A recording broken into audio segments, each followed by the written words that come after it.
Hi, I'm Vanessa Hutchison. And I'm Leo Toby. And you're watching RedEye Recap.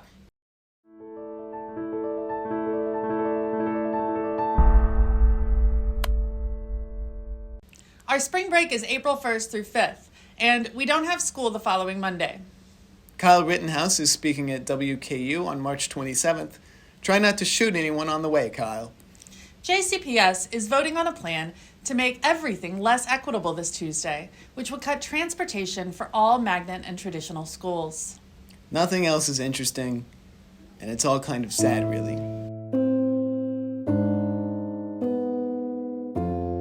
And now to Caleb Masterson with more school lunch reviews.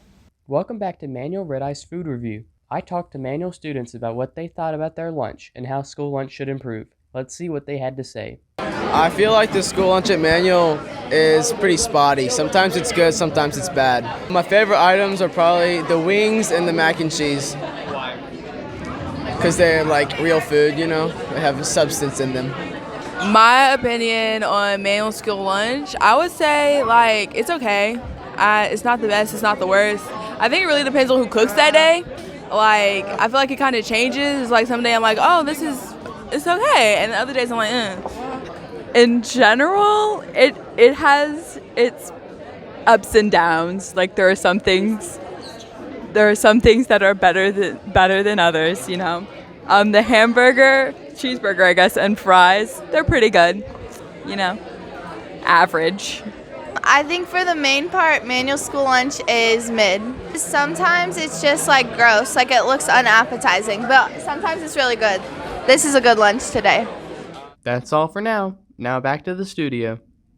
And now to Jackson Jones with a special March Madness segment. Hello, I'm Jackson Jones with a special edition of this week's Sports Recap. As the month of March is nearing its end, the NCAA Men's and Women's March Madness Tournament is in full swing. The first round of the men's tournament happened last Thursday and Friday, and it was full of the typical upsets and mayhem that sports fans have come to expect in the tournament. I'll be letting you know some of the most notable upsets and events that happened during the first round. In only the second game of the tournament, 11-seed Duquesne upset 6-seed BYU despite a strong showing from BYU's Jackson Robinson. Duquesne started out with a large lead and kept their distance the entire contest. In a more predictable but still impactful upset, Pac-12 champion Oregon triumphed over South Carolina in a strong showing that challenged their 11-seed ranking. Oregon's Jeremiah Couisnard dropped 40 points versus his former team, which was South Carolina. Another conference champion, NC State, showed their grit and took out 6-seed Texas Tech. NC State had a historic run in the ACC Conference Tournament with their 5 wins in 5 nights accomplishment, the first team to do so and win their respective conference tournament since 2011. These 11 seeds were doubted by the committee and analysts, but proved that they could still run with the top dogs.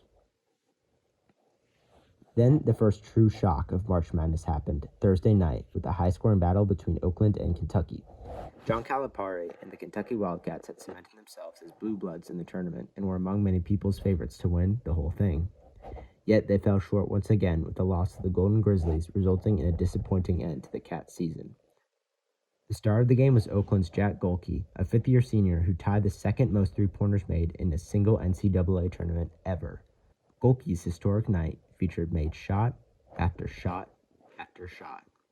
Some were on the move, others were contested, and some both. Golke finished off the night with a total of 32 total points.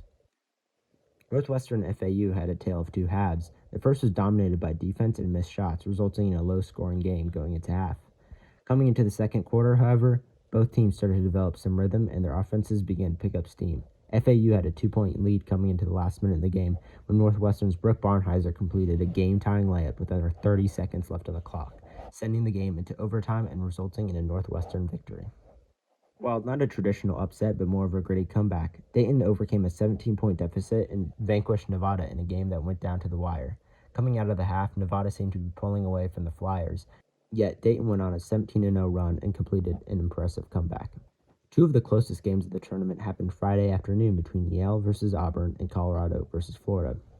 Auburn was coming into the tournament as SEC Conference champions and looking to establish themselves as a formidable force in the tournament. In the last few seconds, Auburn had the chance to tie the game after a missed free throw shot, yet they couldn't convert and were sent home early. At the same time, Colorado and Florida were battling out in a high-scoring offensive showcase that lasted until the final few seconds. Colorado's KJ Simpson made a difficult 2-point field goal to get in the lead and eventually end the game. This offensive brawl became the highest-scoring game of the first round, with each team scoring at least 100 points and totaling over 200. Later that Friday night, 2 back-to-back 12-seed upsets happened between JMU and Wisconsin and between Grand Canyon University and St. Mary's. James Madison's win over Wisconsin was the first time they had reached the second round of the tournament since 1983. This feat was then followed up with Grand Canyon University's victory, which was the first time in school history that they'd ever won an NCAA tournament game. Many more teams triumphed this past week, and you can view the full March Madness bracket at www.ncaa.com/marchmadnesslive/bracket. Tune in next time for a recap of the next rounds of the tournament. That's all for this week.